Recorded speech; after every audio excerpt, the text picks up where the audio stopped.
Nossa, você acredita que eu perdi a gravação de ontem? Eu terminei a aula, porque eu acho que tinha ficado legal a gravação, né? Que era uma revisão de tudo. Eu terminei a aula, eu fui dormir meia-noite, estava com 71% de carregamento. Aí eu fui dormir, coloquei o celular para despertar 2 da manhã. Falei, acho que 2 da manhã já terminou, né? Daí eu desligo o laptop, né? Guardei 2 da manhã, fui olhar o computador, estava com 72% travado. Aí fui tentar destravar, caiu tudo. Nossa, que pena. A de ontem eu perdi, a gravação de ontem. Uma pena. Hoje vai ficar gravadinho aqui.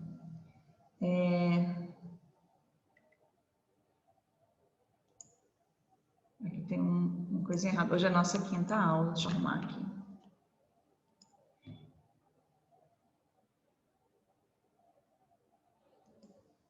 Hoje é a nossa 5ª aula, né, de legislação trabalhista. Aí nós temos aula segunda e quarta, e depois na 5ª nós temos prova, tá? Aí a gente encerra as 2 matérias esse ano. Aí, então, quinta-feira que vem é a prova de legislação trabalhista. Tá. Hoje nós vamos falar um pouquinho aí sobre alguns direitos do trabalhador que estão previstos na legislação trabalhista. Nós vamos falar do Vale Transporte, nós vamos falar do Vale Alimentação, de quando a empresa fornece uma alimentação para o funcionário dentro do próprio estabelecimento.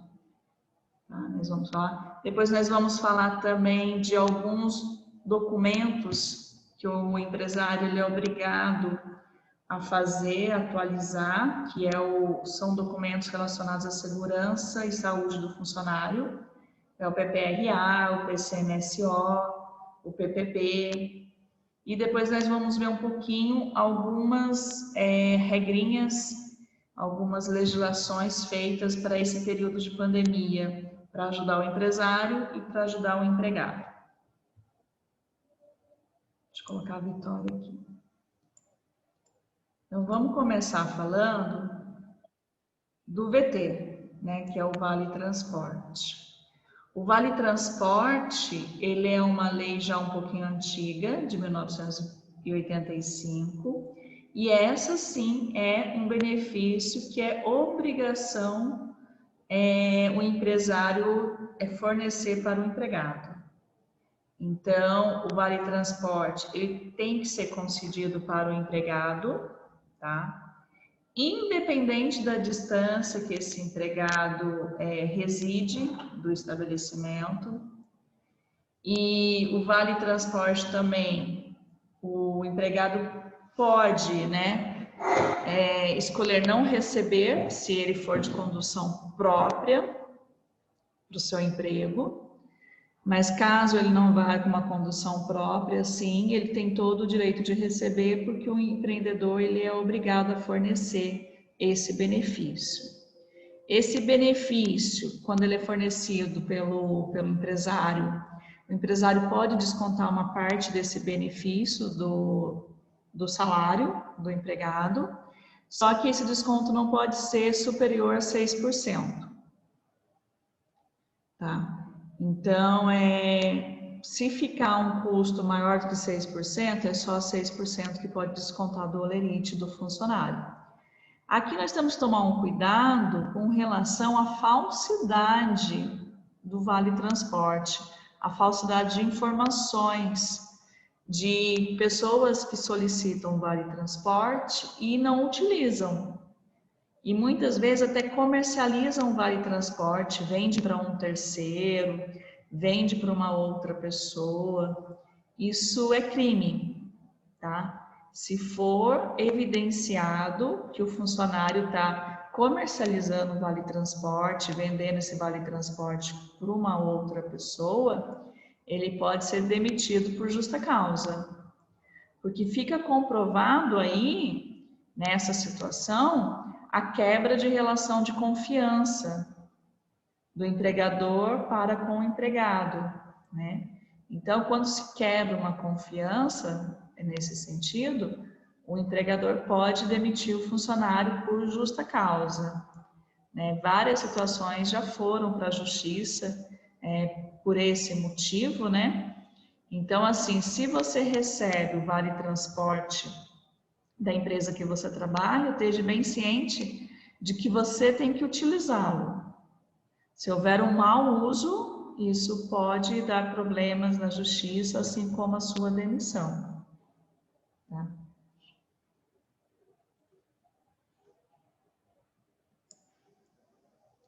Opa, achei que tinha travado aqui. Então, o Vale Transporte, ele é um dos benefícios obrigatórios. Já a Vale Alimentação, o Vale Refeição, ele não é obrigatório, tá? Mas muitas empresas fornecem o Vale Refeição e o Vale Alimentação para o funcionário, ou fornece um ou outro. Tem empresa que ainda fornece os dois. Tem uma diferença entre esses dois tipos de vale. O Vale Refeição é realmente para você almoçar, fazer um lanche. Então, ele só é aceito nesse tipo de estabelecimento. Se você tentar utilizar um vale-refeição dentro do supermercado, ele não vai ser aceito. Para você fazer compra em supermercado, em padaria, em açougue, precisa ser o vale alimentação, tá? A empresa que fornece hoje é por iniciativa própria ou porque em algum momento isso foi acordado ali junto ao sindicato, junto àquela categoria. Então, para aqueles profissionais ali, fornece-se o vale alimentação. Mas a nossa legislação não obriga. Mas uma vez também que começou a fornecer, dificilmente você consegue tirar o vale refeição ou o vale alimentação. Se por acaso o empresário fornecer esses dois tipos de benefício, esse benefício também pode ser descontado do salário do empregado. E aqui no caso do vale alimentação e do vale refeição, esse benefício pode ser até 20% de desconto do seu holerite, do seu salário. Normalmente quem recebe é quem trabalha na rua, né? Quem realmente faz trabalho externo e precisa ficar o dia inteiro na rua visitando o cliente. Então, é uma categoria que são a parte comercial, que muitas vezes tem direito aí a um vale-refeição. Alguém aqui recebe vale-refeição? Não. Não. Muitas vezes ele vem na forma de cesta básica também, né? Que é o famoso vale alimentação. A empresa prefere entregar a cesta básica na residência do funcionário e ela acaba fazendo dessa forma. Então, não dá na forma de cartão, entrega diretamente a cesta básica. Mas seria, no caso aqui, esse benefício de alimentação.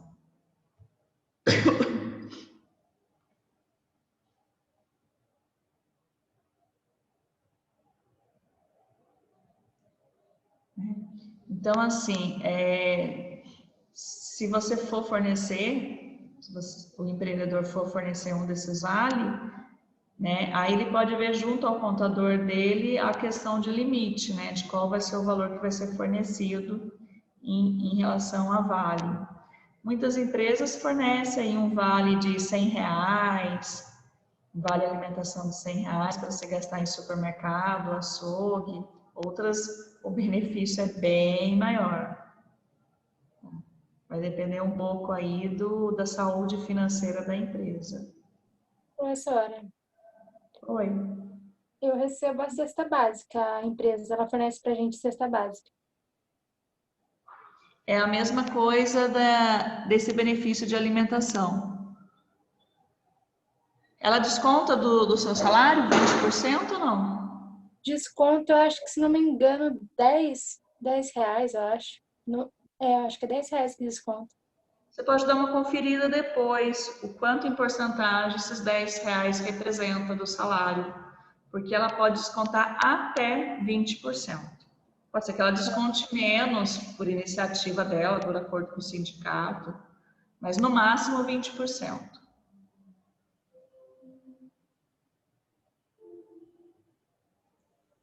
E aí, com esse vale alimentação, você consegue utilizá-lo em supermercado, né? Ah, não, no seu caso é a cesta básica direto, né, Poliana? Entrega na sua casa, né? Na verdade eu trago porque eles fornecem vale transporte, que é uma van da empresa. Aí eu trago na van, aí eles me deixam aqui na frente de casa quando eu trago a cesta. É R$ 9, na verdade, a cesta básica, só que não é com a porcentagem aqui na frente, não. Entendi. E aí, aproveitando que você falou da van, a empresa pode ser que ela não conceda o vale transporte para você utilizar o transporte público, mas que ela faça o fretamento de um veículo, né, para fazer o translado do funcionário até a empresa e da empresa até a residência dele no final do expediente. Isso acaba sendo uma decisão da empresa também, porque às vezes para ela o frete traz mais produtividade, né? Mais certeza de não haver atrasos, tudo, e aí ela faz a opção por fazer o fretamento, tá?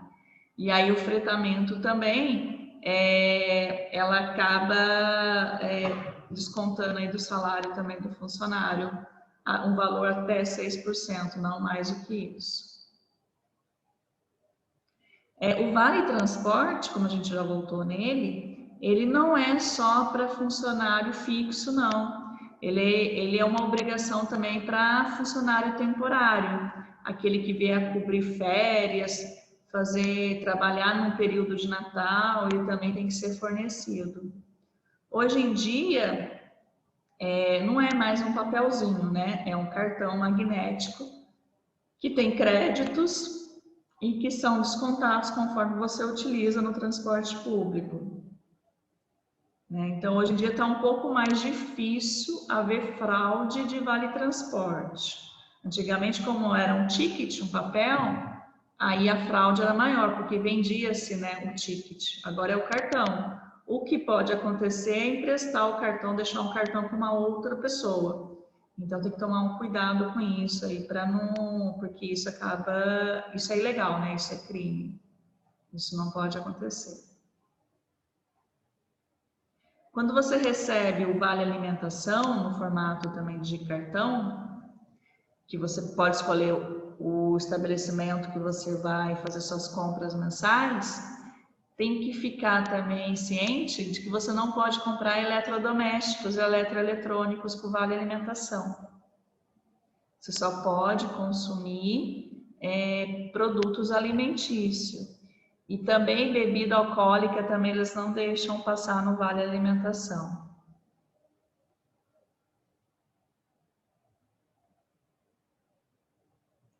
Agora vamos falar um pouquinho aí sobre a questão de saúde mesmo, da legislação trabalhista e a saúde aí do trabalhador. Tem várias normas conhecidas como NRs, que são normas regulamentadoras, né, que focam na segurança do empregado. Então, como o empregado ele está dentro do seu ambiente de trabalho, dentro da empresa, qualquer coisa que venha acontecer com ele ali dentro, a empresa ela é responsável, ou no mínimo ela é corresponsável, porque ele está ali dentro. Se é um terceiro, uma empresa contratada para prestar algum serviço, às vezes a empresa contratou uma outra empresa para fazer limpeza de caixa d'água, contratou uma outra empresa para fazer a troca do telhado, contratou uma outra empresa para cuidar da jardinagem. Então, é uma terceirização. Então, por mais que se o funcionário passar mal, se ele vir a óbito ali dentro, ele está contratado de uma terceira empresa, o local onde ele está é corresponsável. Eu presenciei duas situações de de problema na justiça e acidente de trabalho, aonde eram funcionários terceiros.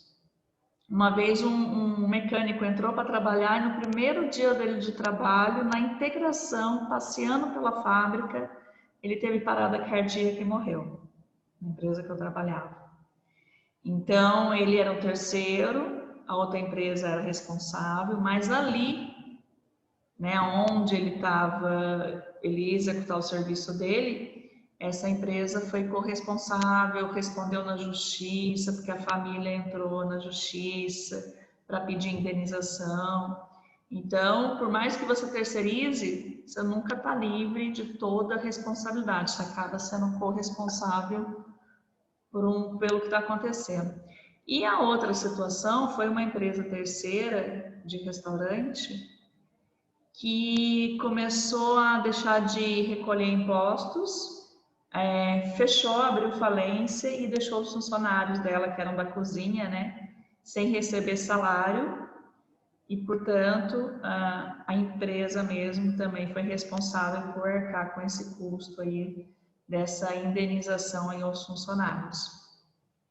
Então, não pense que terceirizando você fica livre de processos judiciais, você fica livre da legislação, porque você ainda é corresponsável. E no caso de saúde do trabalhador, né, de acordo com a nossa legislação trabalhista, toda a responsabilidade pela saúde do funcionário é do empregador, é da empresa, é do empresário.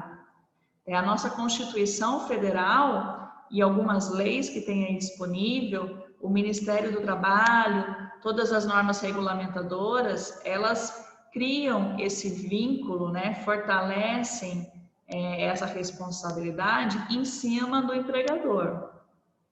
Então, o empregador, ele é responsável pela saúde e pela segurança do seu funcionário. E para ele ter uma diretriz de como conduzir algumas coisas, ele tem, por exemplo, as NRs, né, que tratam de saúde ocupacional e segurança do trabalho.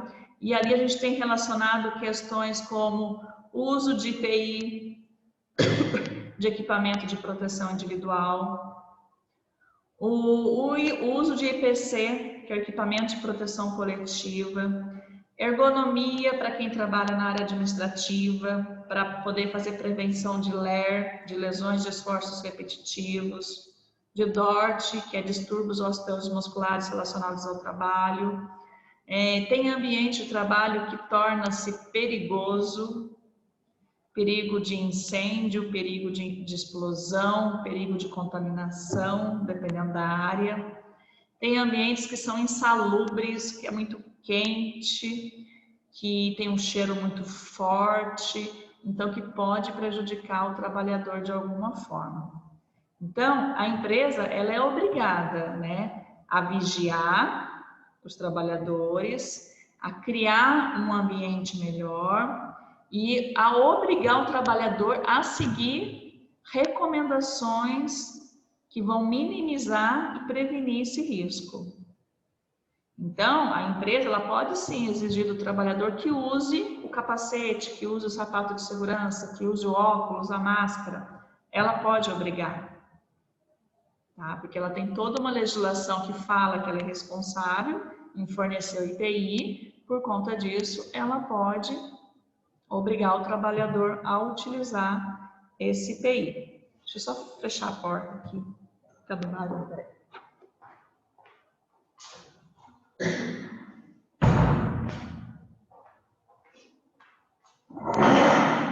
Então, quando a gente fala de saúde do trabalhador, de segurança do trabalhador, um órgão, uma empresa que costuma ajudar muito nesse sentido é a medicina do trabalho. Então, a gente tem, por exemplo, em Taubaté, algumas empresas que são especialistas em medicina do trabalho. Então, você vai ter ali técnicos de segurança, médicos, com foco no trabalhador. Então, você contrata esse serviço de fora. Mas você pode ter técnico de segurança dentro da empresa também. Você pode ter engenheiro de segurança dentro da empresa. Você pode ter um departamento médico dentro da empresa. Então, em empresas grandes, isso é comum. A gente olha, por exemplo, a LG, que fica aqui em Taubaté, ela tem um departamento médico lá dentro. Então, ela tem lá um atendimento rápido se houver uma necessidade. Ela tem lá dentro técnicos de segurança. Tanto que, acho que o ano passado, ou começo desse ano, acho que foi até começo desse ano, teve um princípio de incêndio ali no entorno da LG. Deu na televisão, não sei se vocês se recordam. Acho que foi começo desse ano mesmo, porque foi um período de seca que deu vários focos de incêndio no Brasil, em Taubaté também. E aí o dia inteiro os bombeiros ficaram combatendo incêndio, e quem ajudou os bombeiros foram o pessoal da brigada de incêndio da LG.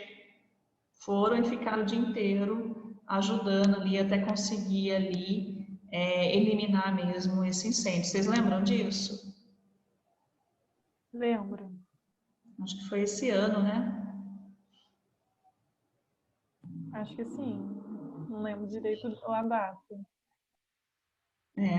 Então, assim, se acontece algo nesse nível de incêndio, você vai ter o bombeiro local que vai lá para combater, mas muitas vezes o bombeiro não conhece o risco daquela empresa. Muitas vezes o bombeiro não sabe lidar com aquele perigo. Então, é os próprios funcionários, é a própria brigada de incêndio que vai passar a orientação para o bombeiro. Eu trabalhei numa empresa que fabricava alumínio em pó. O alumínio em pó ele é explosivo, né? E a explosão dele, depois da explosão, ocorre um incêndio. E ocorreu na empresa que eu trabalhava um acidente muito sério aqui em Taubaté. Teve óbito, tudo. E o bombeiro, que foi o primeiro que chegou, estava jogando água pelo telhado da empresa para tentar diminuir, né, a chama. E a água aumenta mais ainda a chama. Então, nesse produto específico de alumínio em pó, tem que jogar areia. Então, às vezes, o bombeiro não tem o conhecimento de todos os produtos que são produzidos em larga escala em indústrias que a gente tem no Brasil. Então, realmente, ali, a brigada, o técnico de segurança, são as pessoas que vão conseguir, junto com o bombeiro, decidir qual é a melhor forma de combater aquele incêndio. Então, essas NRs, essas normas regulamentadoras, elas são como se fosse uma bíblia o técnico de segurança. Eles seguem essa norma. E a empresa tem que se adequar a essas normas. Então, a gente tem normas aqui relacionadas a estoque, a armazenamento, a questão só de ergonomia. Então, cada NR fala de um assunto. Tem uma NR que fala só de trabalho em espaço confinado. O que é um espaço confinado? Imagina que você tem que fazer uma limpeza de caixa d'água. É um espaço confinado. Uma tubulação é um espaço confinado. Então, imagina que você tem que fazer alguma atividade de uma certa altura, acima de 2, 3 metros. Então, é trabalho em altura. Então, essas normas, elas dão diretrizes de como que tem que ser conduzido essas situações, trabalho em altura, trabalho em espaço confinado, porque aí dá uma diretriz para a empresa como ela tem que conduzir, para o funcionário como ele tem que se comportar, e acaba sendo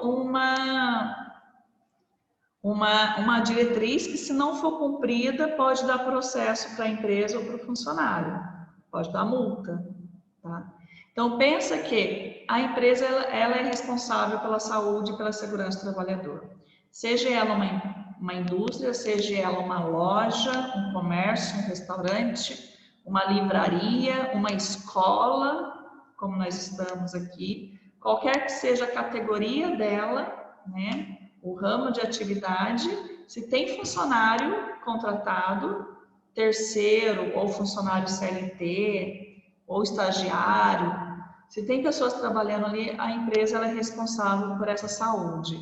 E aí, nessa parte de legislação saúde do trabalhador, é interessante ela ter especialistas ou consultoria especializada para ajudá-la nisso, né? Nesse entendimento não tem que ser feito, até para não fazer nada fora da legislação.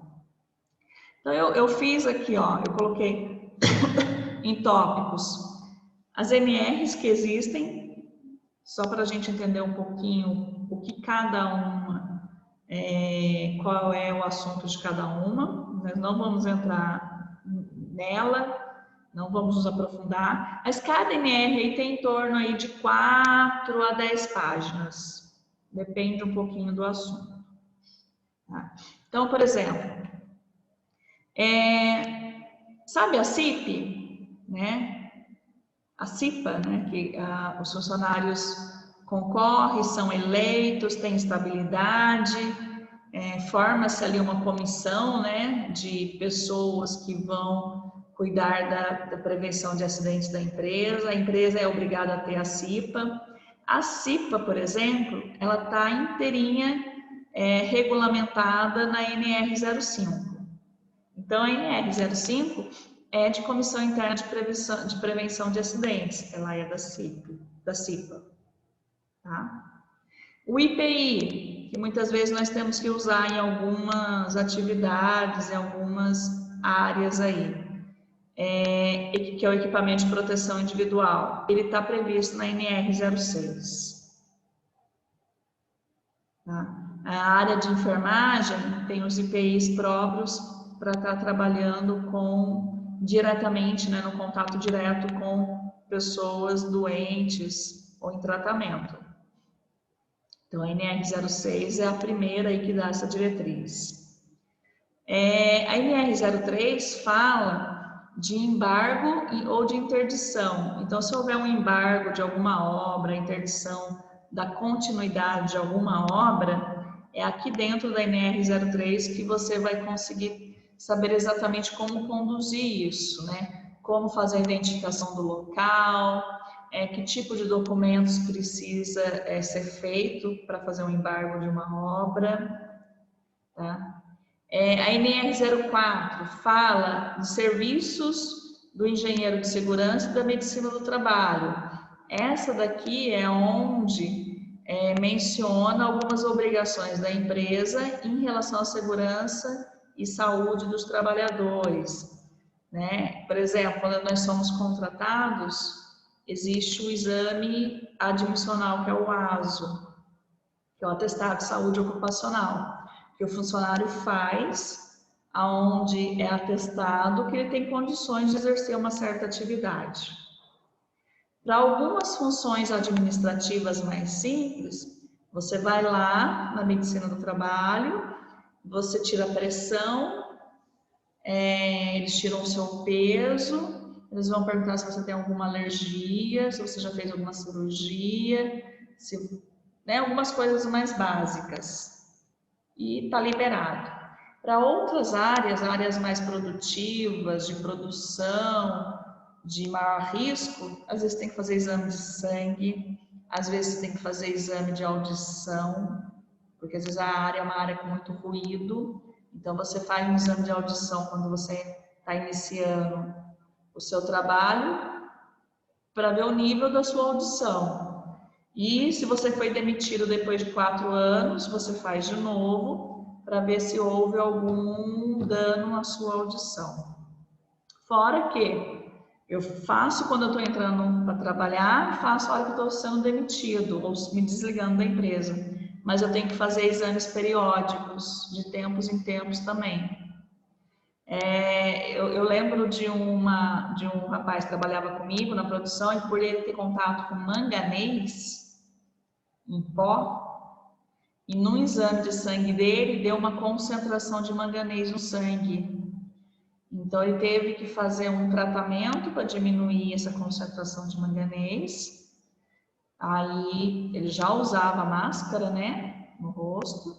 E aí de tempos em tempos, porque como saiu esse registro, né, essa variação do manganês no exame de sangue dele, então ele teve que fazer acompanhamento aí a cada 3 meses, para ver se estava sendo eliminado, se estava diminuindo essa concentração. Porque ele tinha uma facilidade de absorver o manganês maior do que as outras pessoas. Por mais que ele usasse IPI, o corpo dele absorvia mais rápido, né? Então, se for uma área insalubre, uma área de ruído, de calor, talvez você faça esses exames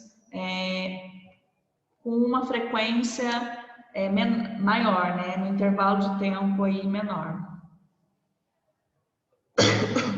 Então, esses profissionais aqui que vão fazer essa parte, essa consultoria, esse acompanhamento para vocês.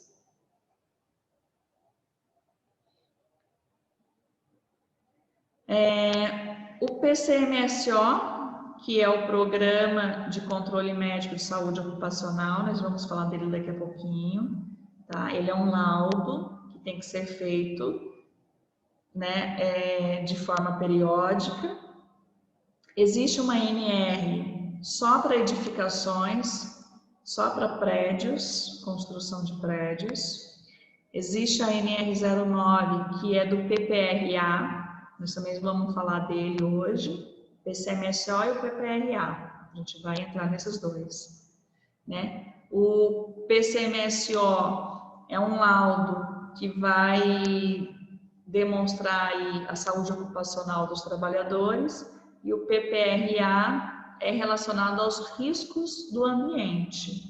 Se ele tem risco de queda, se ele tem risco de corte, se ele tem risco de prensamento, porque ele trabalha com equipamento que pode prensar a mão dele, então tudo isso vai estar aqui no PPRA. Tem a NR10, que fala da segurança, instalação e serviços de eletricidade. Tanto é que quem faz o curso de eletricista, ele se aprofunda na NR10, porque aqui são atividades da parte elétrica. E tem curso específico de NR10. Então, muitas empresas, quando vão contratar um eletricista, né, um técnico em eletricidade ou com nível superior, muitas vezes você ter ali no seu currículo uma certificação de NR10, ela é interessante. Ela acaba sendo uma vantagem também. A NR11 fala do transporte, da movimentação, da armazenagem, do manuseio de materiais. Então, eu tenho estoque na minha empresa, eu tenho que aplicar a NR11. Uma das coisas que está escrito dentro da NR11, por exemplo, é em relação à forma como você guarda as coisas no estoque. Então, imagine que você tem um galpão, né? Tem a parede. A NR11 fala que você não pode encostar nada na parede.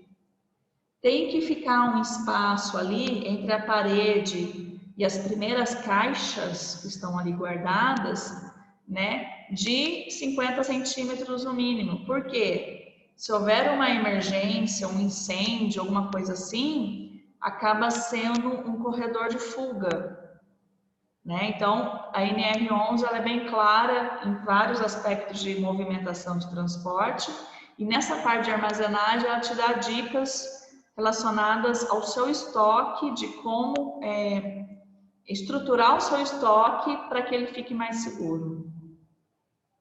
O que pode e o que não pode no estoque. A NR12, ela já fala de máquinas e equipamentos. Então, se você tem uma máquina ou equipamento na linha de produção, aqui tem dicas relacionadas à segurança que tem que ser implementadas para que as máquinas e equipamentos fiquem mais seguros. A NR13 já fala de caldeiras, então é material quente, né, material líquido e quente. Fala de vaso de pressão, né, tabulações, fala de tanque metálico, de armazenamento. Então, é uma área bem metalúrgica mesmo, de produção, né? Aí tem que se adequar à NR13. A NR14 fala de fornos. Então, por exemplo, Novelis. Novelis tem dentro da sua linha de produção vários fornos, porque ela faz a fusão do alumínio, ela derrete o alumínio. Então, o alumínio que a gente vê na panela, na persiana, no ferro, na janela tem alumínio, na porta. Esses materiais que têm alumínio, eles são reciclados. A latinha de cerveja, de refrigerante tem alumínio. Então, eles são reciclados e eles são reciclados nos fornos. O forno de indução de alumínio, para você conseguir derreter, né, fazer a fusão do alumínio, você tem que ter uma temperatura aí maior de 700 graus. O ferro, se for uma fusão de ferro, tem que ser uma temperatura aí maior de 1.500 graus, para poder derreter. Então, torna-se um ambiente com risco muito alto de queimadura, um acidente. Então, tudo que é relacionado à segurança do funcionário em relação a fornos está na NR14. A NR15 já fala das operações insalubres, né? Ambiente muito quente, um cheiro muito forte, que você pode passar mal. Então, mas é uma atividade que existe, usa-se o ITI, tem funcionário ali dentro e, né, como é que conduz então essa atividade, essa operação? Então vai estar tudo escrito aqui. A NR16, ela fala das atividades e das operações perigosas, explosão, incêndio, né? Por exemplo, lembra de Brumadinho lá, do rompimento das barragens? É uma atividade perigosa, extremamente perigosa. Então, como a empresa lá, no caso, a Vale, né? A Vale lá, ela é obrigada, como qualquer outra empresa, a cuidar da saúde e do bem-estar do funcionário. Ela precisa provavelmente seguir várias dessas NRs que estão aqui. A 16 é uma delas. A 17 fala da ergonomia. Então, é uma NR voltada, na maioria das vezes, para o administrativo, que fica sentado o dia inteiro, que às vezes o monitor do computador está numa altura mais baixa, faz a pessoa ficar com a cabeça mais baixa, né? Então, é aqui, por exemplo, na NR17, que vai ter as orientações para a ginástica laboral, dependendo do número de funcionário que você tem. Se você tem PPRO, PPRA, PCMSO, você tem que ter um plano de ginástica laboral. Então, vem uma fisioterapeuta na empresa, todo dia de manhã, os funcionários fazem uma ginástica, né, laboral, né, com o corpo, tudo. Então, aqui está tudo escrito. É aqui que muitas vezes vai estar escrito que tem que levantar o monitor do computador, a altura certa, a relação de você ter um apoio para os pés, a altura e a estrutura da cadeira que você vai sentar. Então, a NR17. A NR18 já fala das condições de meio ambiente de trabalho na indústria da construção. Então, toda essa parte de construir prédio, construir casas, a parte de construção está aqui na NR18. A NR19 já fala de explosivos. Então, por exemplo, se a empresa tem uma área que ela guarda material com risco de explosão, óleo de empilhadeira, né? Esses tipos de materiais. Então, aqui vai dar orientação de local de armazenamento, que às vezes é uma casinha, né? Um estoquezinho separado do estoque da fábrica. E aí ela está junto muitas vezes com a NR20, que NR20 fala de produtos inflamáveis. NR21 fala de trabalhos a céu aberto, de quem fica trabalhando exposto ao sol, exposto à chuva, né, exposto a essas condições aí de céu aberto. A NR22 fala da mineração, segurança e saúde ocupacional na mineração. Então, aqui também entra empresas como Brumadinho, né, que é o que aconteceu lá, a Vale. A NR23 fala de proteção contra incêndio.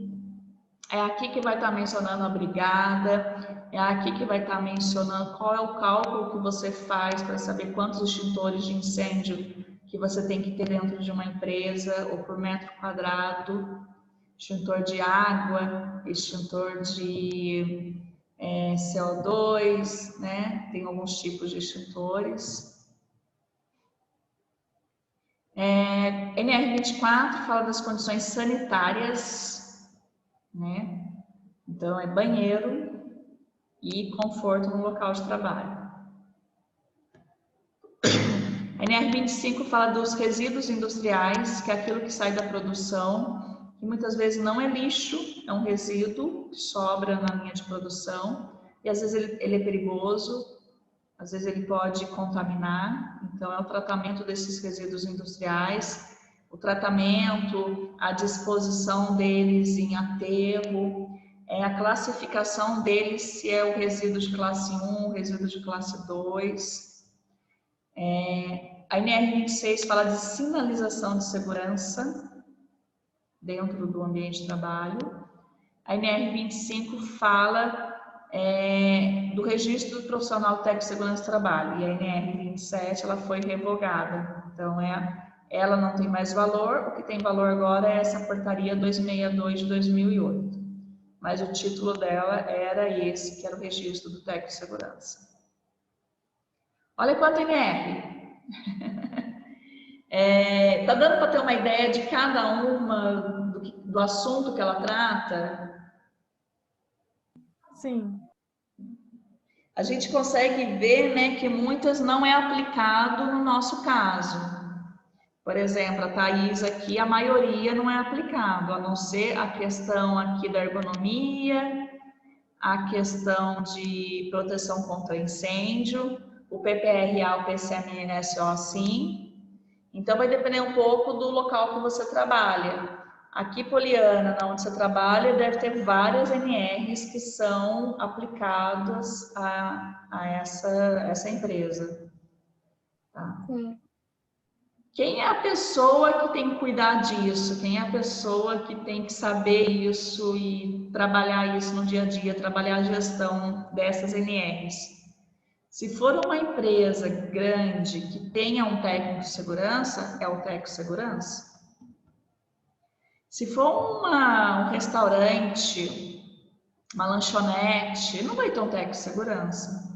Então, ele vai contratar esse serviço por meio de uma empresa de segurança do trabalho, de medicina do trabalho. A mesma empresa que a gente vai lá fazer o exame admissional, o exame demissional. Eles têm profissionais e eles fazem esse serviço, né? Eles ofertam esse serviço. Então, um estabelecimento menor paga para essa empresa fazer esse serviço. Tá? Aí a NR28 fala de como que ocorre a fiscalização do cumprimento de tudo isso. Fala de penalidades, fala de multa, então tem valores aqui dentro. A NR29 fala do serviço e das atividades portuárias, então está relacionado a portos. A NR30 fala da atividade aquaviária, então é um modal aquaviário de transporte por rios. A NR31 fala de atividades na agricultura, na pecuária, na exploração florestal, tá? Então é a área mais rural. A NR32 fala dos estabelecimentos de saúde, então, clínica médica, postinho de saúde, hospital, laboratório de exames, tá tudo aqui na NR32. A NR33 fala do espaço confinado, que eu falei para vocês. Se eu for contratar alguém para limpar a caixa d'água, na NR33 vai falar, tem que ser uma pessoa com esse curso, com esse curso, com esse curso. A pessoa tem que vir com esses tipos de exame, porque vai que ela desmaie lá dentro. Tem gente que tem fobia de espaço confinado. Então, aqui dentro da NR 33 vai ter essas diretrizes. A NR 34, ela fala das condições do meio ambiente de trabalho na indústria de construção, né, reparação e desmonte naval, então está relacionado a barcos. NR35 é o trabalho em altura, então se você tem um funcionário que vai trabalhar no telhado, consertando o telhado, ou vai subir numa altura aí para fazer alguma atividade, tá aqui, tá tudo escrito aqui, como que ele tem que fazer essa prevenção para não acontecer um acidente. A NR36 vai falar da segurança e saúde do trabalho em empresas de abate e processamento de carne e derivados, né? O abate de boi, de frango, aí a carne que nós consumimos está aqui. A 37 vai falar da segurança e saúde em plataformas de petróleo. Tá? E depois nós temos algumas NRs, normas regulamentadoras, rurais, conhecida como NRR. Então tem a NRR2, que fala sobre o serviço especializado em prevenção de acidente de trabalho rural. Ela não tem mais valor, porque agora ela está através de uma portaria. A NR que fala sobre a Comissão Interna de Prevenção de Acidente, que é a CIPA da área rural, está também por meio de uma portaria, é a portaria 191/2008. A NR004, que fala do IPI, né, da área rural, agora também deixou de ter valor e ela está representada na portaria do MTE 191/2008. E a NRR5, que fala de produtos químicos na área rural, também está valendo nesse momento a partir da portaria MTE 191/2008. Mas assim, como foi uma NR que existiu, né, ela consta ainda nos registros, por isso que a gente enxerga ela. O que vai vir escrito é que ela foi revogada. Então, que esse conteúdo aqui está sem valor, que vale agora uma portaria. E assim vai acontecer como, por exemplo, aqui, ó, a NR 27. Esse número 27 sempre vai ser do profissional técnico de segurança do trabalho, só que agora está revogado. Então, se for criada uma NR nova, ela vai ser sequencial. Ah, criou uma NR nova, vai ser NR 38. Esse número que já foi utilizado, ele fica sem uso, mas ele não é substituído por outro assunto. Tá? Por que não substitui por outro assunto, né? Por que eu não venho aqui e não mudo o assunto, já que essa deixou de ter valor? Porque a vida inteira essa NR foi relacionada a esse assunto, por exemplo, NR10. NR10 sempre foi a vida inteira relacionada à eletricidade. Então, você vai ter laudos antigos, de 10 anos atrás, você tem processo na justiça, né, antigos, por exemplo, o acidente de Brumadinho lá. Com certeza o processo menciona algumas NRs, então ela está vinculada a esse número, porque esse número era o assunto lá desse tipo de empresa. Então, se deixou de ter valor, ela só fica inativa, ela não pode ser substituída. E tudo que for relacionado à NR10, a gente sabe que é eletricidade. Tudo que chamar a NR10 é eletricidade. Então, a gente não substitui o título, cria-se uma NR nova. Mas é difícil criar, tá bom? Essas NRs que estão aqui, essas 37 NRs, elas já existem há um bom tempo e não é uma coisa que fica se criando do dia para a noite, não. E a própria NR, ela não é substituída, mas ela pode ser atualizada. Às vezes a gente tem uma tecnologia nova, um IPI novo, uma forma diferente de cuidar daquele assunto, então você atualiza ela. Assim como no passado, por exemplo, massagem cardíaca, existia um protocolo para isso. Você fazia uma série de flexões e fazia algumas respirações. né? Hoje em dia o protocolo é diferente de massagem cardíaca. Você continua fazendo as flexões numa quantidade maior e a quantidade de respiração é menor, mas você não para as flexões. Então, às vezes muda o procedimento, né? Muda a prática. Então, esse documento ele pode ser atualizado. Nossa, muita informação? Um pouquinho, né? Bastante. O técnico de segurança, no curso dele, ele passa o ano estudando as NR, a gente não tem tempo para isso. Eu fui contratar uma vez, eu trabalhava na área de qualidade junto com o técnico de segurança, né? E a empresa que eu trabalhava, ela era certificada pela OSA 18001, que é uma norma de segurança.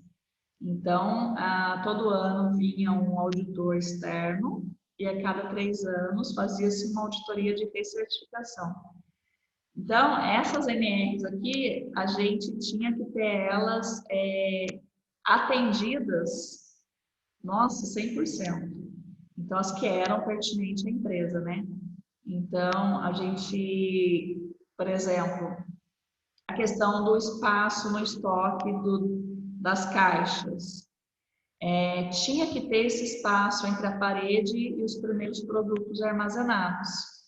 E era uma coisa que o auditor via. Ele entrava na fábrica, ele andava no estoque e ele ia evidenciar se aquela NR estava sendo cumprida, que no caso aqui é a NR11. Um dos itens, né, que está lá dentro. Ele olhava se tinha um espaço deixado entre a parede e o produto. Outra coisa que o auditor já chegou a conferir. Empresa, nós tínhamos uma empresa com caixa d'água, vira e mexe, tinha que fazer a limpeza da caixa d'água. E contratávamos uma pessoa para fazer. Então, ele conseguia perceber, ele perguntava quando que havia sido a última limpeza, e nós falávamos, e ele queria ver o documento de quem tinha feito a limpeza da caixa d'água. Por quê? Porque só na caixa d'água são 2 NRs, é espaço confinado e trabalho na altura. Então, a pessoa, os funcionários que vinham para limpar a caixa d'água, 2 ou 3 funcionários, todos eles tinham que ter um curso de trabalho na altura, tinha que ter um curso de espaço confinado, tinha que ter o exame eletroencefalograma deles, cópia. Por quê? Porque para comprovar que eles não iam desmaiar lá dentro, né?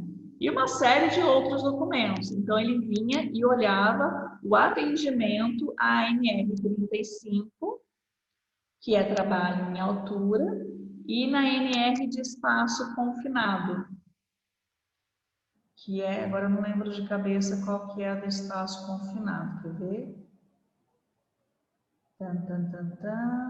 Ergonomia, exclusivo. Bom, 28, aqui, ó, de altura tá aqui, a 35. Então, ele vinha e conferia se tinha esses documentos. IPI, ele conferia se tinha os IPIs necessários para aquela linha de produção. Mas fora o auditor, pode abaixar uma fiscalização mesmo, bombeiro pode fiscalizar, principalmente depois que teve aquela situação lá, nossa, qual era o nome da Cidade do Sul? Lembra aquela situação que houve uma explosão dentro de uma Boate Kiss? Morreu muitas pessoas? O bombeiro foi um dos órgãos, né, que dá autorização para a empresa funcionar. Eles ficaram bem mais rígidos em relação à vistoria e a fornecer o AVCB, né, que é a liberação para a empresa trabalhar. Então, o bombeiro também pode ser um que venha fiscalizar, a CETESB, por questão do meio ambiente, Anvisa, se for em relação à alimentação, Então, a gente tem esses órgãos fiscalizadores aí. Então, a ANR, ela precisa ser cumprida para garantir ao empregador, à empresa, garantir, respaldar a empresa para processos futuros. Que se o empregado sai e fala e comprova que não recebia IPI, que ele trabalhava num ambiente insalubre, num ambiente perigoso, ele trabalhava num ambiente confinado, em altura, a céu aberto, tinha risco de explosão e de incêndio, e se ele reclama isso na justiça, a empresa tem um custo muito alto, com multa, com indenização, por não ter cuidado da saúde e da segurança do trabalhador. Porque a legislação brasileira entende que o empregador é obrigado a cuidar da saúde e da segurança do seu funcionário. Então, a empresa precisa ver o que é dessas NRs que o negócio dela está inserido, que ela precisa estar cumprindo, e fazer isso da melhor forma possível, tá? Porque senão a legislação trabalhista pode processar a empresa. E às vezes, nesse ponto, o funcionário consegue até, se ficar comprovado, aposentar por invalidez no INSS, ter uma aposentadoria especial porque ele foi contaminado, porque ele teve a sua saúde debilitada naquele ambiente de trabalho.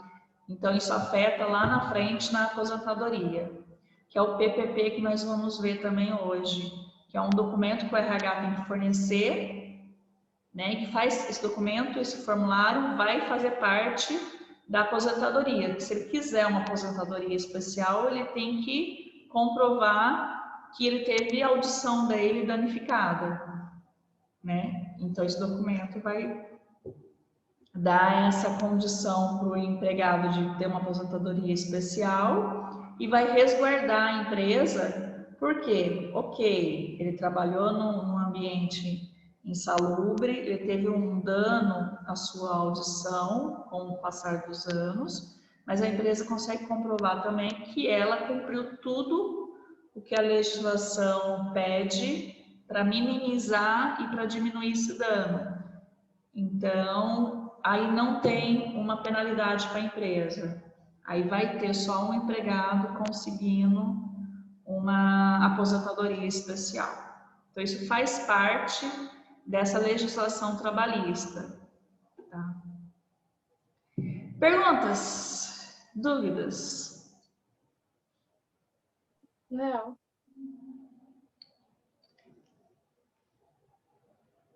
Não? Não. Acho que não.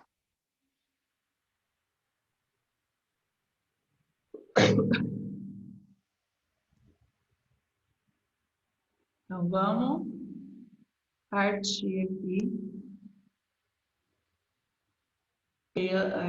Opa! Falar um pouquinho mais da saúde do trabalhador. Então, assim, se o empregador não se preocupar com isso, não fazer a gestão da saúde e da segurança do trabalhador, ele pode ser penalizado, ele pode responder processo onde ele tem que arcar com indenização por dano moral, por dano material, por despesa médica, com o fato, de repente, do funcionário ter ficado incapacitado, dele ter sofrido uma mutilação, ter perdido, por exemplo, às vezes, um braço, uma perna, né, um dedo. E com isso, muitas vezes a empresa pagar, né, algo ali para essa pessoa que vai estar afastada, às vezes ela nem tem mais condição de trabalhar, mas pagar pelo resto da vida dessa pessoa, né? É uma indenização aí vitalícia, e isso também pode acontecer. Então, vale a pena, sabe? Vale a pena tomar esses cuidados, vale a pena atender as NRs, atender essa parte de saúde e segurança que a legislação trabalhista pede no Brasil, Porque se vier a acontecer, porque eu acho que como empregador, empresário, nenhuma empresa está livre de acontecer alguma coisa, nenhuma. Eu já vi situações de repente, o rapaz está trabalhando na linha de produção, cair alguma coisa do telhado, bater na cabeça dele e ele ficar na cama pro resto da vida. Foi ali no ambiente de trabalho, de, por exemplo, ele se cortar na linha de produção, dele ter a mão presa ali na prensa, de perder o dedo, de perder uma mão. Então, pode acontecer em qualquer fábrica, e por mais que a empresa tenha todos os cuidados, isso ainda pode vir a acontecer, né? Então, ela realmente precisa se resguardar disso por conta dos processos, né? Porque essa pessoa ela vai entrar na justiça, vai pedir essa indenização, então isso precisa estar muito bem respaldado. Ainda mais porque na nossa legislação trabalhista ela é clara em falar que a saúde e a segurança do funcionário é de responsabilidade do empreendedor. Tá? Então, isso está muito claro nesse sentido. Então, como evitar essas multas trabalhistas, né? Como evitar esses processos trabalhistas, né? Então, assim, independente da área, é área alimentícia, é metalúrgica, é automobilística, é comércio, é escritório, independente do número de funcionários que essa organização venha a ter, ela precisa atender a parte que lhe cabe ali na sua atividade, né? Então, ela precisa ficar atenta a essas normas. Se ela não tiver um técnico de segurança, que ela terceirize isso para uma empresa de medicina do trabalho e que ela forneça esses laudos que estão aqui, ó. Isso é obrigatório. Que ela não deixe de fornecer. Ela vai gastar com isso? Vai gastar. Vai gastar dinheiro.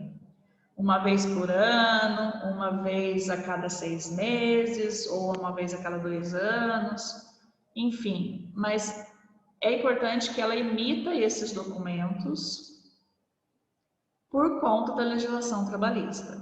Então, nós temos aí o PCMSO, o PPP, o PPRA e o LPCAT.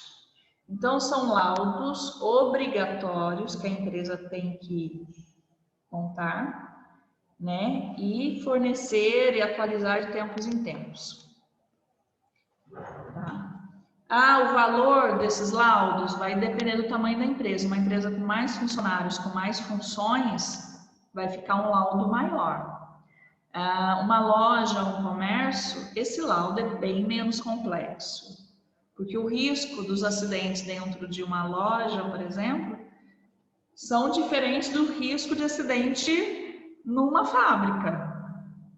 Uma fábrica que você tem ponte rolante, que você tem empilhadeira, então é muito diferente. O risco no comércio ele é bem menor. Consequentemente, esses laudos são mais simples, tá? E são de acordo com esse ramo, com essa atividade. Então, vamos começar pelo PCMSO e pelo PPRA. O PCMSO é um programa de controle médico da saúde ocupacional. E o PPRA é um programa de prevenção de riscos ambientais. E como nós já vimos, ambos estão mencionados, né, e estabelecidos na NR07 e na NR09. Tá? Então, nós vamos ver eles nessas duas NRs, no mais detalhe. O PCMSO é um controle médico. Então, está falando da saúde. E o PPRA é um ambiente de trabalho. Então, aqui no meu ambiente de trabalho, por exemplo, agora, atual, né? É uma sala de aula aonde, para prevenir riscos ambientais, eu tenho um ar-condicionado, eu tenho uma boa iluminação, os móveis estão numa altura adequada. Então, isso é visto ali no PPRA, né? é a questão dos seus riscos ambientais. Que risco que eu tenho aqui nessa sala? Se houvesse um degrau aqui para o professor, talvez eu tivesse um risco de queda, né? Se o monitor ficasse muito baixo, talvez eu tivesse um risco aqui no meu pescoço de torção, né? Por isso que o monitor tem que ficar numa certa altura. A ausência de um ar-condicionado no verão, num dia mais quente, pode causar um risco aí de um mal-estar. Então, tudo isso é analisado dentro desses documentos. E esses dois documentos, eles chamam Programa de Controle Médico de Saúde, né, ocupacional, e Programa de Prevenção de Riscos Ambientais. O que quer dizer isso? Ali está escrito qual é o risco e ali está escrito o que a empresa vai fazer para diminuir ou eliminar esse risco. Que algumas situações, às vezes, você elimina o risco, outras você só minimiza. Tá? Às vezes não é possível você eliminar, né? Às vezes você só consegue minimizar. Mas ambos os dois, né, eles analisam em riscos físicos e riscos ambientais. E aí vão falar deles de forma individual. Quem faz o PCMSO? PCMSO, né? Tá aqui, Programa de Controle Médico de Saúde Ocupacional. Controle médico. Quem tem que fazer o PCMSO é o médico. Tá? Ele está relacionado ao controle da saúde física e mental do trabalhador na sua atividade. Então, dentro do PCMSO, vai ter os ASOS, que é aquele atestado de saúde ocupacional que nós fazemos quando nós somos registrados. Eu vou lá, eu passo por um médico, ele vai tirar minha pressão, vai perguntar se eu já passei por alguma cirurgia, se eu tenho alguma alergia, se eu tenho algum problema de coluna. E aí ele dá um atestadozinho lá que eu estou apta, né, a exercer o meu cargo de professora. Então, está liberado para trabalhar nessa profissão. Então, cada cargo, cada atividade pode ter uma análise médica diferente. Essa administrativa, ela é mais simples. Então, o médico atesta isso e você faz o ASO. Então, o PCMSO, ele é um laudo, gente, pode ter aí, vamos lá, de 10 páginas a 80 páginas. Ele vai estar escrito lá assim, restaurante X. Quais são as atividades dentro desse restaurante? Cozinheiro, ajudante de cozinha, garçom, um caixa, alguém administrativo no caixa. Então, ele vai ter relacionado todos os cargos, né, as atividades, e qual é o risco mental e físico para cada atividade. Então, ele vai analisar por cargo. Para você ser garçom, você tem esses riscos. Para você ser cozinheiro, você tem esses riscos. Para você ser segurança de um restaurante, talvez você tenha outros riscos. Então, vai estar relacionado a essas profissões. Por isso que ele pode ter muitas páginas. Numa empresa que tem vários cargos, ele vai ser enorme. Numa empresa menor que você só tem administrativo, ele tem que ser um laudo mais enxuto. Ele é um laudo, ele é um documento feito avaliando a empresa, avaliando a saúde física e mental dos trabalhadores. Tá bom? Tranquilo? Tranquilo. O ASO em si, tá aqui, ó. Em que momento que se faz o ASO? No momento que você é contratado, tá? No momento da sua demissão. Se você passa a trabalhar naquele local por vários anos, você vai fazer ele de forma periódica, uma vez por ano. Fiquei afastado do trabalho porque fiz uma cirurgia e estou voltando. Então, também você tem que fazer o ASO de novo. Estou mudando de função, foi promovida, estou saindo de assistente, estou indo para gerente. Talvez você tenha que fazer o ASO de novo, porque talvez na nova função os riscos físicos e mentais sejam outros. Nós temos que fazer de novo. E o RH vai guardando esse documento. O RH vai te informando se você tem que fazer o periódico ou não, ele que vai te dar um encaminhamento, ele que vai falar onde você vai fazer, tá? Isso tudo você vai receber, como funcionário você vai receber isso pronto. Você só vai lá e faz. E uma vez que você faz, então está feito, na hora de atualizar o PCMSO, a empresa atualiza considerando todos os ASOs que já foram atualizados. O PPRA, vamos olhar aqui, ó, Programa de Prevenção em Riscos Ambientais.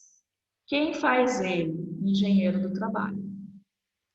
Gente, PPRA não pode ser feito por técnico de segurança. Na verdade, ele não pode ser assinado por um técnico de segurança. Às vezes o técnico de segurança ajudou a fazer, né? Mas quem assina esse laudo? O técnico de segurança não pode, ele não pode assinar. Porque o técnico de segurança não é uma faculdade. Quem pode assinar é quem fez uma faculdade de engenharia de segurança, né? Ou de engenharia do trabalho. Aí pode assinar o PPRA. Ele é voltado para controlar as ocorrências de riscos ambientais que existem ou que venham a existir no ambiente de trabalho, levando em consideração a proteção do meio ambiente e dos recursos naturais. Então, assim, agente físico, químico e biológico é considerado no PPRA. Então, é o que eu falei para vocês. Professora, qual é o ambiente de trabalho da professora? É a sala de aula. Quais os riscos que tem aqui? Aí tem que analisar tudo. Existe um risco de se a iluminação for ruim. Existe um risco se os móveis tiverem antigos, velhos, sei lá, às vezes tem um risco de corte. Existe o risco de utilizar o giz, porque o giz é um produto químico que até falam que professor... Hoje em dia às vezes tem quadro branco, né? A gente usa menos. Mas professor antigamente chegava a perder a digital porque por conta do giz. Então o giz. Então assim, tem que analisar todos os riscos do seu ambiente de trabalho. Físico, químico, biológico. Por exemplo, agora tem uns pernilongos mordendo aqui minha perna. Mas é porque acho que está escurinho embaixo da mesa. Então, assim, é um local que de repente pode entrar um animal peçonhento, um escorpião, uma cobra, uma aranha, tem que ser considerado também. É os riscos ali, analisado ali de segurança. Então, PCMSO voltado para a saúde física e mental e o PPRA voltado para a segurança. E aí, na segurança, pode ter questões químicas, físicas e biológicas também. Física, os móveis. Químico, por exemplo, o giz, né? O material que o professor usa. E biológico, se houver, por exemplo, aqui um risco de Covid, né? Então, você tem esse risco. Então, ele entra nessa questão aqui também. Uma bactéria, alguma coisa que pode causar um acidente aí. Tranquilo? Sim. Vocês já viram esses dois documentos? Alguém já teve a oportunidade de ver? Não. Eu já vi. É legal de ler. O PCMSO, assim, só para tentar ilustrar para vocês. O PCMSO, em alguns casos, é assim, ó, uma folha do assistente administrativo, uma folha do gerente administrativo, uma folha da engenheira que trabalha no laboratório. Como ele vem por cargo, né? Claro que vai ter o nome do funcionário ali, porque está atrelado ao ASO que ele fez. Mas o que inicia esse laudo é o cargo. Esse cargo tem esses riscos mentais e físicos, né, do trabalhador. E o PPRA está relacionado ao ambiente. Para fazer o PPRA, você tem que pagar para vir uma empresa com aqueles detectores, sensores de ruído. Então, ele anda na produção com sensor de ruído para ver o nível do ruído, se não está alto, além do que a legislação permite. Ele anda com sensor de calor. Ele vem com sensor para ver iluminação, porque às vezes a iluminação é precária. Então, uma iluminação mais forte melhora. E pelos 2C programa, que eu falei para vocês, você levanta os riscos e você escreve a empresa quais ações ela vai tomar para mitigar aquilo ali.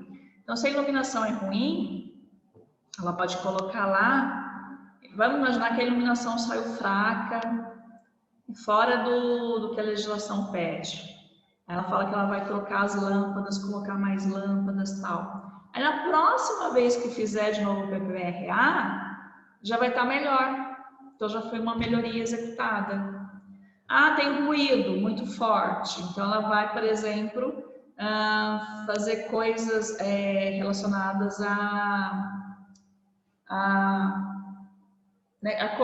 parede mesmo, na construção, para diminuir o ruído ali dentro.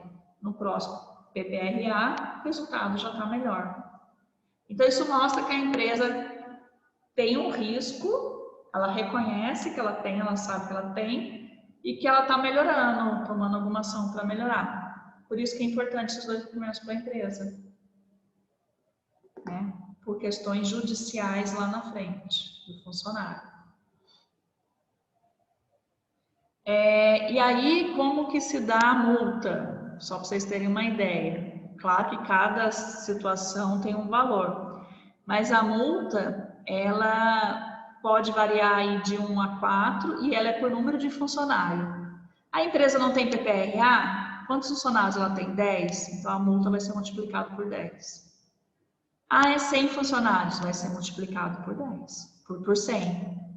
A multa para a ausência desses documentos, ela é em cima do número de funcionários que ela tem, do qual ela está deixando de fazer esses documentos. O que mais que nós temos aqui, ó? PPRA. Né? O que tem que conter dentro do PPRA, que pode ter aí até 100 páginas, 20 a 100 páginas? Tem que ter escrito ali um planejamento anual, com metas, prioridades e cronograma. Então, vai estar escrito ali. Então, a primeira parte do PPRA vai estar escrito os riscos, né? Aí lá para o final, ok, esses são os riscos. E nós vamos fazer isso, isso e isso para eliminar ou para minimizar o risco. Então, tem que ter um plano. Um plano anual de metas, prioridades com cronograma, com prazos. Porque aí daqui a 1 ano, quando fizer de novo, aquilo tem que ter acontecido. Tem que definir como que ela vai medir essa ação. Como que ela vai medir? De repente ela vai medir no próximo PPRA, ou na hora que fizer um sensor de ruído. Ela tem que registrar essas melhorias que ela fez, divulgar e guardar junto com o PPRA. Tá? E essa seria uma estrutura dele, né? E aí, né, como que se monta, que é o que já estávamos falando até. Reconhecer esse risco e antecipar ele. Poxa vida, eu estou vendo que ali tem um risco de alguém cair porque tem uma escada que está solta. O corrimão da escada está solto. Então, deixa eu me antecipar e tomar alguma ação para que não aconteça o acidente. Então, isso é se antecipar, reconhecer e, na medida do possível, se antecipar ao risco. Estabelecer as prioridades, as metas, porque às vezes você tem tanto risco e você não vai dar conta de conduzir tudo. Então, o que é prioridade? A prioridade é eu corrigir o corrimão da escada, porque senão alguém pode cair e pode vir a óbito. Então, isso é prioridade.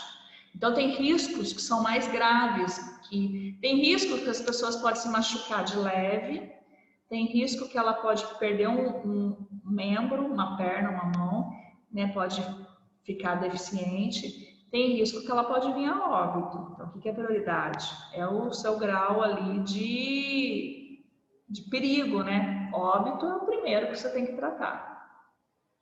Então, você implanta medidas de controle, monitora e registra e divulga. no PPRA.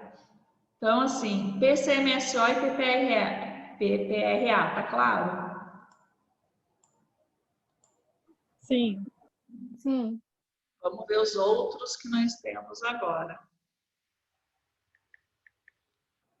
Ó, LTCAT.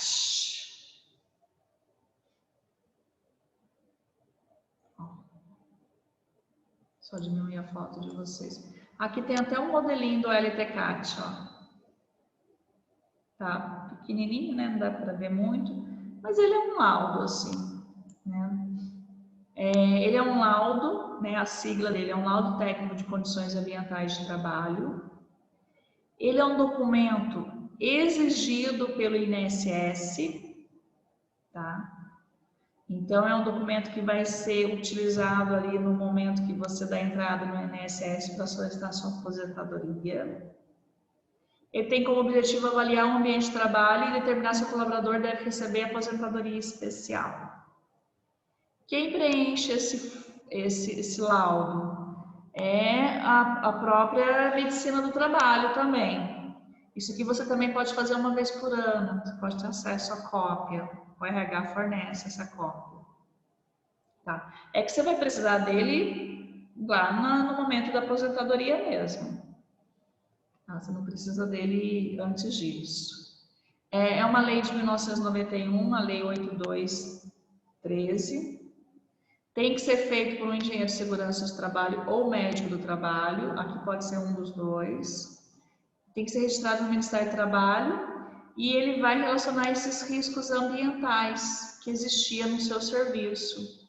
Porque tem função que você já recebe insalubridade. Então, isso já vai ser considerado ali na sua aposentadoria, né? Então, é importante ter esse LTCAT aí.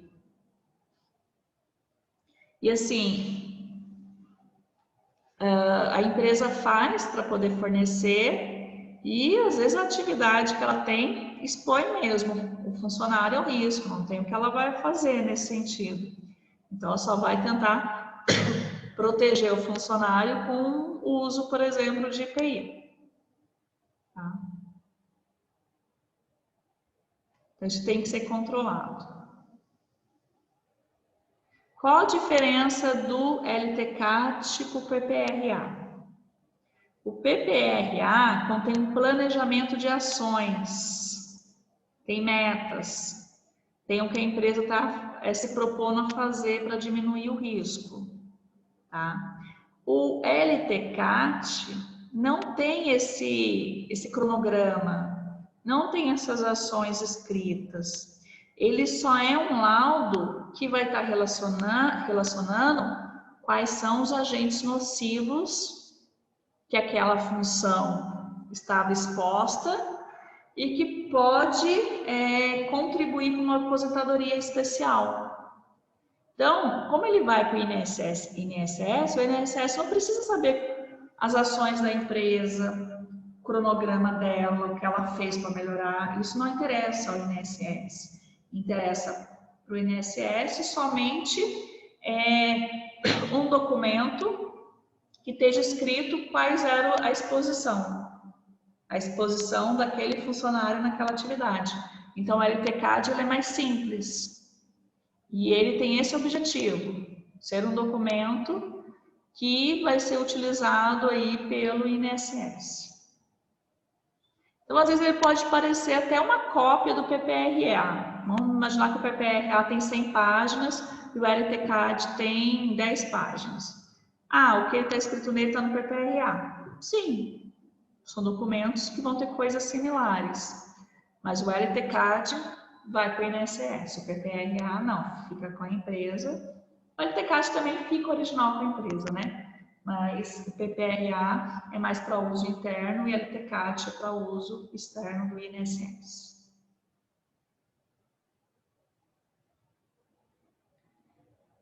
Dúvidas? Estou falando demais hoje? Não. Tá de boa. Não tem como fugir. Legislação trabalhista, legislação tributária, tem uma parte teoria teórica. Então, ó, ainda falando um pouquinho do LTCAT, né? A lei de 1991. Ele fala dos agentes que o trabalhador está exposto. O objetivo dele é só informar o INSS. Por que sendo um objetivo só de informar, não poderia ser feito de outra forma? Porque o LTCAT é um documento que passa confiabilidade. O que está escrito ali é reconhecido como sendo verdadeiro. Então, o INSS não pode perguntar para o funcionário: ah, você estava exposto a algum risco? Não dá para fazer isso. O INSS, porque o funcionário, né, o empregado pode falar que estava. E se o INSS perguntar para a empresa pode falar que não tinha risco nenhum. Então, o LTCAT, ele é feito por uma terceira pessoa, que é o engenheiro ou o médico. Ele é um laudo.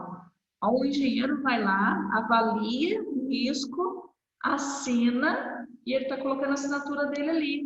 Se for uma informação falsa, ele pode responder processo por isso. Engenheiro nenhum coloca assinatura, médico nenhum coloca assinatura, se ele realmente não tiver averiguado aquilo, tá? Então, é uma terceira pessoa fornecendo a informação para o INSS. Então, passa mais confiabilidade, por isso que ele é feito dessa forma. E lá vai estar escrito, ó, questões químicas, né? Pode o trabalhador ter sido exposto, né? Substâncias, produtos que podem entrar pela via respiratória. Então, poeira, gás, neblina, vapor, coisas que a pele pode absorver, né? Coisas que você pode ingerir. Então, carvão mineral, petróleo, gás natural, benzeno. Então, são alguns dos componentes químicos que, se eles estiverem lá nessa fábrica, pode ser que ele seja absorvido pelo seu corpo, dependendo do uso deles. Então, é onde o LTCAT vai falar: o trabalhador esteve sim exposto a petróleo. Aí vai ter todos os resultados dos exames ali. Então, isso pode ajudá-lo na aposentadoria especial. Físico, né? Como eu falei, vibração, calor, ruído, radiação, frio, né? Frio para quem trabalha em câmara frigorífica, que fica os produtos alimentícios ali congelados, por exemplo. Ele está exposto ao risco. Biológico, né? Bactéria, vírus, fungos, parasitas. Então, a LTCAT vai ter isso. Essa função estava exposta a esse risco. Esse trabalhador utilizou esse EPI, ficou exposto a esse risco, aqui está os exames dele, pronto. Assina, engenheiro ou médico assina, LTCAT, e pronto, você pode entregar para o INSS. Tá? Tranquilo, gente? Tranquilo. Sim. E o PPP. O PPP já é um documento mais novo. Eu falo mais novo, mas já é de uns 10 anos para cá, tá? Mas ele é o mais recente dos outros aí. Ele é perfil profissiográfico previdenciário.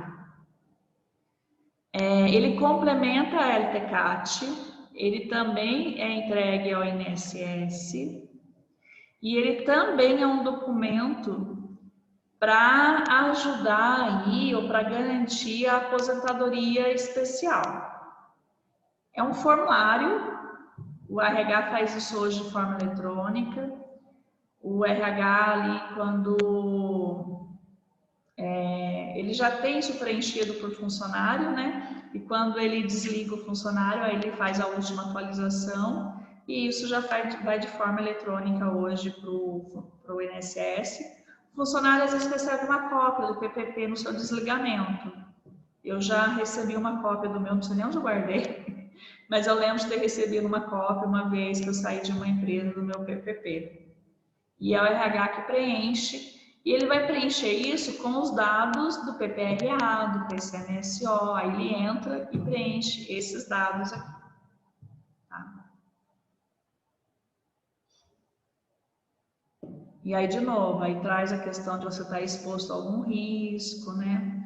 Todo empregado CLT registrado tem direito ao seu PPPP, tá? Independente da profissão, independente da empresa, da atividades, ele tem direito a pedir o PPP, que aí vai ser analisado no INSS se isso vai lhe dar direito a uma aposentadoria especial ou não. Mas ele tem direito a pedir esse documento. Alguém já viu esse documento? O formulário, na verdade, né? Aqui é um formulário. Não. Não. Tá? Normalmente você recebe quando você é desligado. Se você não recebeu, está precisando, faça o pedido no RH, tenta fazer por escrito, tá? Porque o RH tem que fornecer. Mas ele complementa os outros documentos. Então, ó, quando que você pode pedir? Na rescisão do contrato, é um bom momento para você pedir a cópia do seu PPP, tá? E aí você vai assinar um recibo, né? Uma cópia vai ficar lá com o protocolo que você recebeu.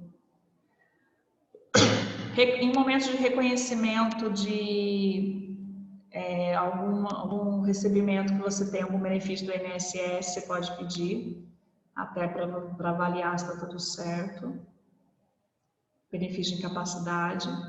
E simplesmente porque você quer conferir, né? Porque ele vai ser preenchido com informações do PPRA, por exemplo. Então você pode, deixa eu ver como é que está o meu PPP hoje. Porque lá tem alguns códigos que são lançados também. E se alguma autoridade pedir uma cópia, ele também tem que ser fornecido. Mas eu aconselho vocês aqui, ó, pelo menos no momento do desligamento, pedir o PPP e guardar junto com os documentos do desligamento. É um bom momento de se pedir. Tá? Tranquilo? Muita coisa? Bastante. Então, dessa parte de segurança e saúde, esses são os documentos obrigatórios. Faça, tá? Porque senão é multa. E senão pode ser processo na justiça. E guarde esses documentos, né?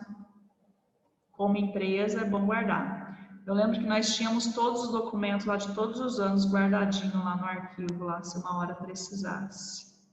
E eu lembro que na indústria que eu trabalhava, sempre que alguém ia ser desligado, a menina do RH sentava junto com o técnico de segurança para poder finalizar o PPP para entregar uma cópia para o funcionário que ia sair. Para não ficar com essa pendência para trás. Então agora vamos mudar um pouquinho de assunto. Eu trouxe aqui para vocês 4 medidas adotadas esse ano pelo nosso presidente Jair Bolsonaro, relacionadas ao trabalho, à legislação trabalhista por conta do Covid. Ele fez isso na forma de medida provisória. Tá? Então ele fez uma medida provisória 927. Essa medida foi promulgada no dia 22 de março.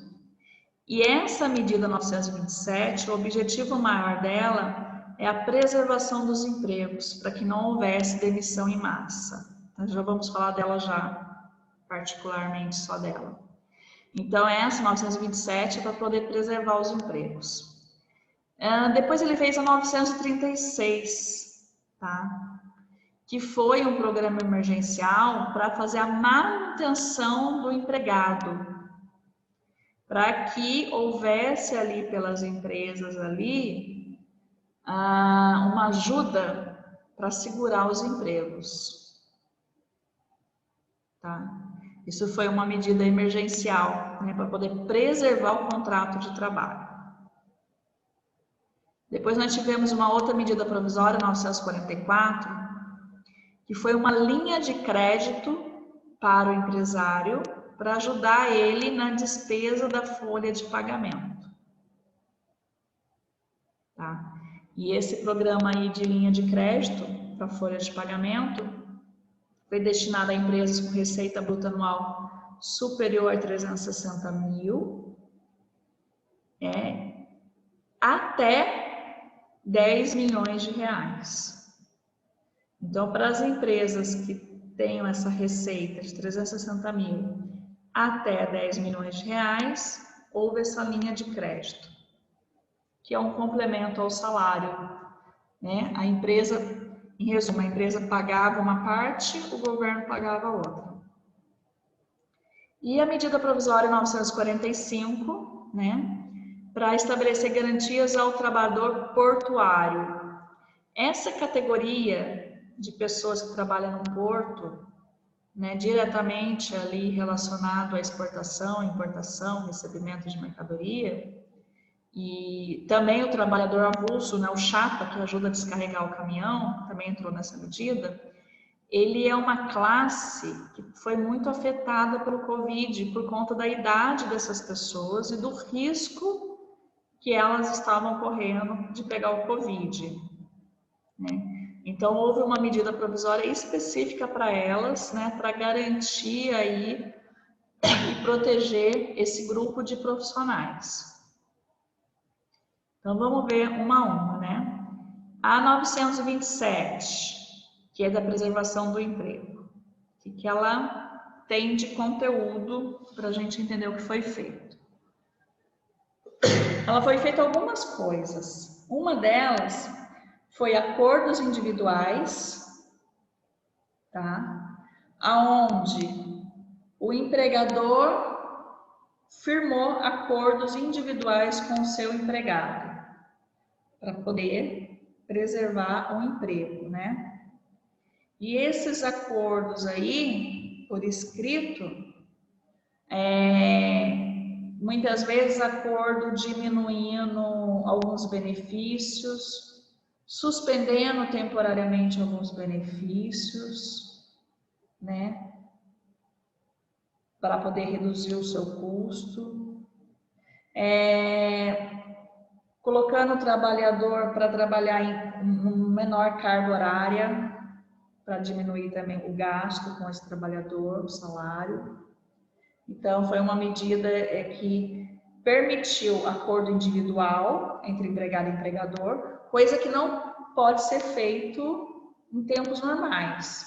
Não existe acordo individual, existe o que a legislação permite, mas nesse momento pode ter acordo individual.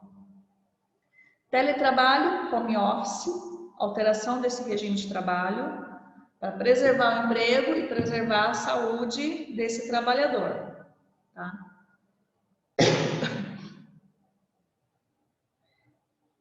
A concessão de férias e antecipação de feriados. Então, a empresa pode obrigar o trabalhador a sair de férias se ele tiver férias vencidas. Pode antecipar um feriado para que ele fique em casa no momento mais crítico e trabalhe lá na frente quando houver realmente o feriado. O que aconteceu? Isso aconteceu, né? O presidente, na verdade, o governador concedeu a antecipação de alguns feriados e a empresa acatou, antecipou alguns feriados que nós tínhamos aí lá para o mês de junho, julho, e teve empresa que não, né, em acordo individual com o funcionário, resolveu não antecipar o feriado. Ele trabalhou normal e folga no feriado quando o feriado acontecer. Então, fez parte aí desses acordos individuais. Mas a empresa tomando a iniciativa. Então, não é o funcionário, eu não quero sair de férias. Não, você tem férias vencidas, você vai ter que tirar agora. Para diminuir a aglomeração aqui na empresa, porque você é do grupo de risco, então você vai ter que tirar as férias agora. Então, isso passou a ser aí uma decisão, né, em medida provisória para que a empresa pudesse tomar essa decisão, se ela achasse necessário, por conta desse momento de Covid. Tá bom? Por isso que a gente viu muitas pessoas sendo obrigadas a tirar férias, muitas pessoas sendo obrigadas a antecipar feriado, mesmo a contragosto, mas, né, e indo para teletrabalho, ficando em home office, porque faz parte do grupo de risco. Criação de um regime especial de banco de horas também foi permitido nessa medida provisória. E esse banco de horas especial, não vai pagar hora extra, vai fazer banco de horas, ou vai tirar banco de horas.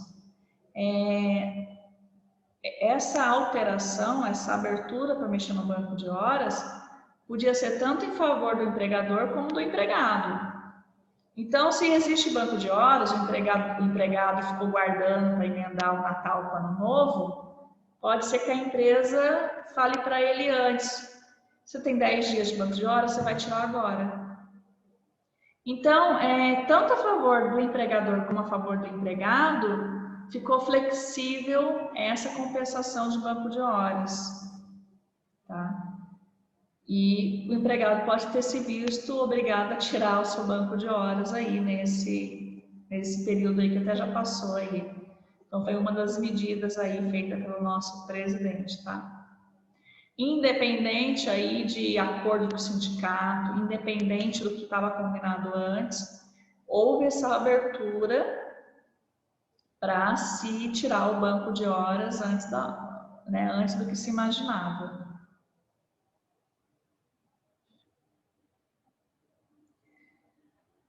O recolhimento do FGTS, a suspensão da obrigatoriedade de recolhimento do FGTS pelos empregadores, isso também fez parte dessa regulamentação, tá? Então a empresa ficou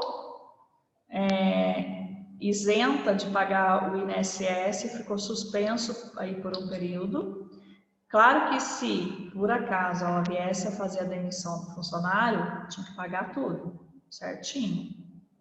Mas, de forma a garantir que não houvesse demissão, ela poderia ficar suspensa aí por um período de recolher o INSS. Tá? Os profissionais de saúde poderiam mudar a sua escala de jornada de trabalho.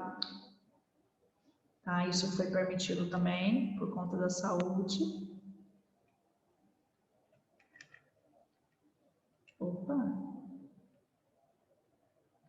Estou voltando para trás. Isso. Então foram, A, B, C, D, E, F. Em resumo, 6 coisas que foram permitidas nesse momento, dentro da legislação trabalhista, para evitar a demissão. Mexer com a escala de trabalho dos profissionais de saúde, a suspensão do recolhimento do INSS, um regimento especial de banco de horas nesse período, a concessão de férias e antecipação de feriado, o teletrabalho e acordos individuais.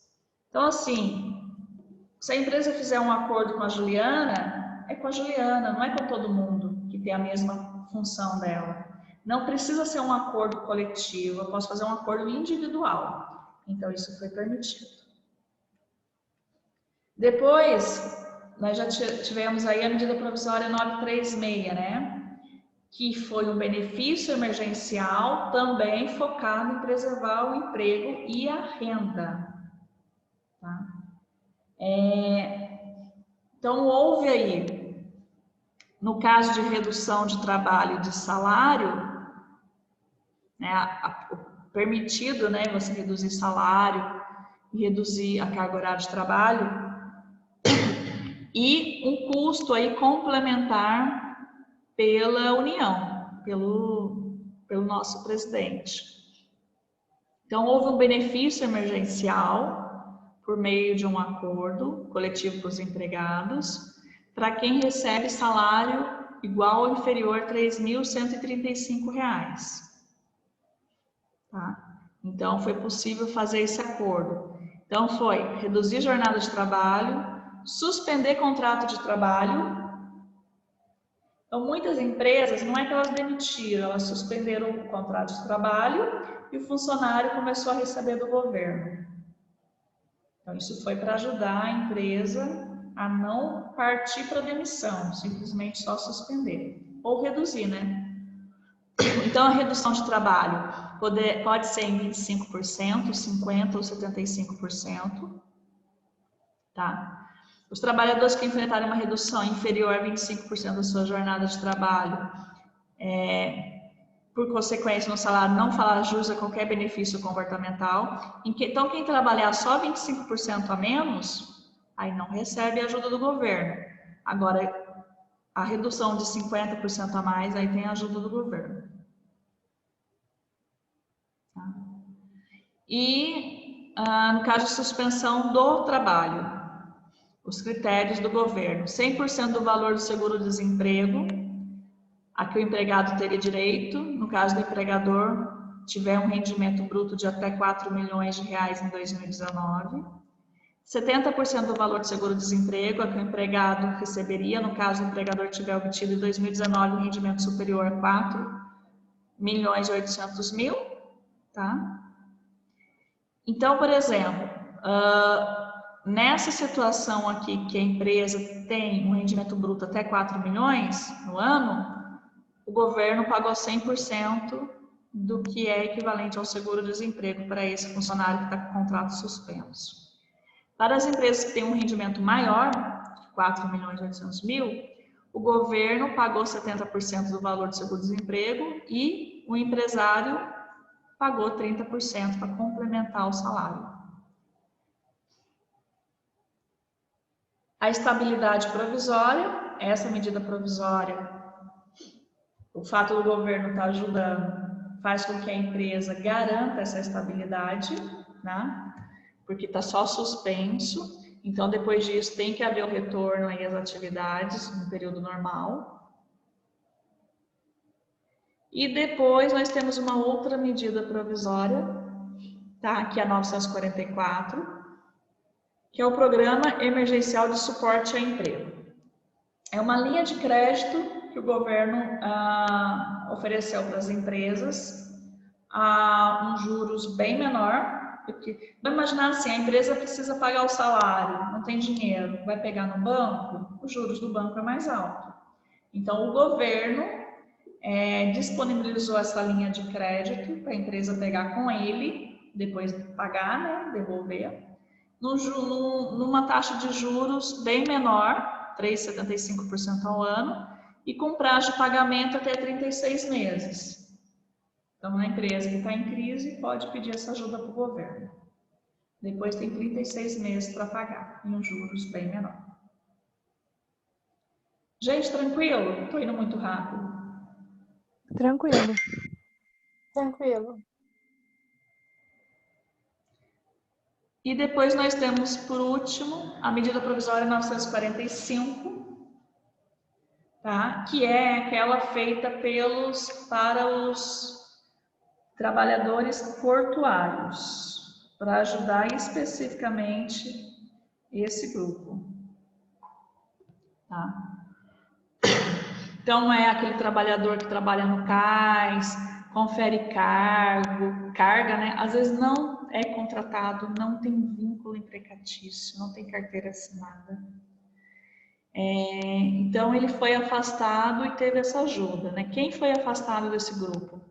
Quem tivesse pego a doença, quem tivesse um grupo de risco maior de 60 anos, quem apresentasse algum sintoma indicativo da doença, tá?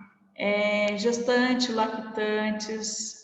Então, ele recebeu essa indenização aí, que é equivalente a 50% da média mensal do salário dele aí. Então, o salário dele de outubro de 2019 a março de 2020, porque às vezes tem uma variação grande, né? Ia tirar a média desse período e ele recebeu 50% desse período aí. porque esse é o grupo que ficou impedido de trabalhar e ele não era registrado.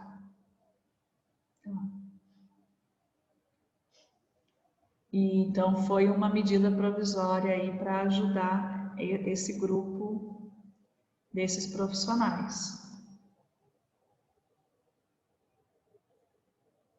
E é isso. Muita coisa hoje? Muito. Muita, né? Eu falei Sim, demais, sim. como se fosse água, não bebi água. Como que assim? Mas é Ô, bastante. professora, Foi. tem alguma coisa relacionada nessa pandemia a descontar alguma coisa dos aposentados? A descontar? É, Descontar como assim? Tirar do aposentado? Ou é, pagar? tirar. Não, não ouvi falar nada disso, não. Eu vi Meu uns avô. que as pessoas iam ter que devolver o dinheiro que receberam. Então, isso que eu vi. Só que o meu avô é funcionário público, é aposentado, que ele era funcionário público. É, já tem 3 meses que estão descontando dele. Um mês descontaram 80 e pouco, quase R$ 90. Agora, 2 meses seguidos foi 192. Então, o que aconteceu, que eu vi bastante na mídia, é que várias profissões receberam ajuda do governo e não eram para ter recebido, né? Acho que o pessoal que trabalhava no exército, o pessoal que receberam indevidamente. Ah, não, mas não é. Mas aí, será que não está relacionado porque ele recebeu sendo aposentado, mas no fato ele tinha um emprego? Não, ele não mexeu com nada desse negócio de emergencial, não. Só que Tem não é só ele, vários aposentados estão tendo um desconto na folha de pagamento. Só que o meu avô, ele não tem olerite. Aí não tem como a gente saber o que é que está descontando, entendeu? Ai, tem que dar uma olhada, Nádia, tem que ver se está vindo Aí escrito. ele Mas falou ele que não consegue é. pegar um extrato no site do INSS, um extrato? Então, tem no negócio lá, tem um. Ai, agora eu tô tentando procurar. Eu tirei uma foto aqui, até agora que a senhora falou dessas coisas aí, que eu lembrei. É SP, não sei das quantas, que ele era funcionário do DR, entendeu? Daí eu vou procurar saber, porque eles estão falando que é por causa desses negócios de auxílio aí, entendeu? Que tá tirando deles para pagar para os outros. Daí eu falei, vô, não sei, a gente tem que procurar saber, porque daqui a pouco pode ser até esses negócios de empréstimo aí que os outros fazem no nome, né? Pode dar uma olhadinha. Eu acho que não tem a ver com esse negócio de tirar dele para dar para os outros, não. Mas tem que ver exatamente o que está descontando, o que está vindo ali na nomenclatura ali, né? Então. O que eu ouvi falar de gente que recebeu e estava empregado, não era para ter recebido, sei lá, deu um pane lá no sistema e direcionou pagamento para quem era do exército, quem era cargo público, né? Parece que esse povo vai ter que devolver. E diz que vai chegar por mensagem, né? A cobrança para eles, para esses povos aí. É difícil agora, né, reverter esse dinheiro. Foi um erro lá do sistema, lá na hora de direcionar o pagamento, né? Mas esse eu ouvi falar. Agora, de tirar do aposentado, eu não ouvi falar, não. Eu vou ver se eu acho em algum canto esse olerite dele aí. Ver se consegue tirar um extrato Então, porque no do. extrato só sai que descontou, entendeu? Mas não fala o que é. Vem a Ah, menos, R$ 192 a menos, mas não tá falando o que é. entendi. Mas é bom dar uma conferida aí direitinho. Gente, alguma dúvida? Não. Então, ó, nós falamos, vamos relembrar aqui. O que nós falamos? Eu vou deixar vocês relembrar. Nossa. Vou deixar vocês. O que a gente falou hoje? Muita coisa. NR que não acaba mais. É, muitas siglas. Falamos do Vale Transporte, do Vale Alimentação, do Vale Refeição. Falando das NRs, demos uma olhada, né, nos títulos, né, para entender quais NRs que existem. Falamos do PPRA, PCMSO, da LTCAT, do PPP. E aí falamos de 4 medidas provisórias assinadas pelo nosso presidente Bolsonaro, nesse momento de pandemia, que flexibilizou um pouco a legislação trabalhista, né? Para poder garantir o emprego, manter o emprego, ajudar os empresários com linha de crédito aí para pagamento de folha de salário e uma específica para quem trabalha no porto, né? Os portuários. Acho que foi isso.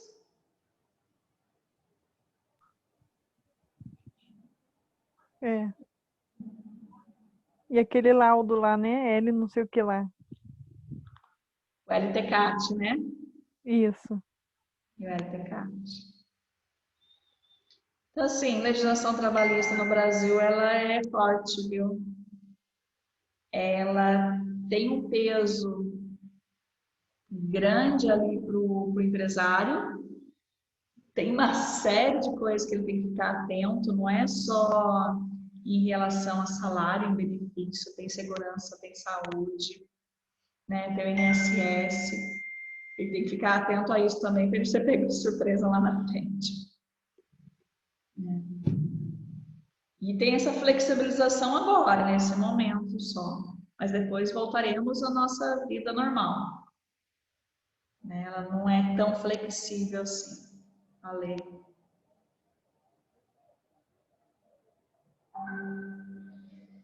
Dúvidas? Não? Vamos fazer exercício? Vamos. Tem um artigo lá na plataforma falando... O artigo ele menciona a reforma trabalhista e o que ela foi de negativo para o profissional da saúde, para os enfermeiros. Né? É um ponto de vista específico da categoria da saúde, que a reforma trabalhista piorou algumas situações deles. Então, esse artigo fala disso e as perguntas que estão no Google Form é referente a esse artigo, tá bom? O que teve de mudança aí para o profissional da saúde, especificamente aí para o enfermeiro aí, na reforma trabalhista.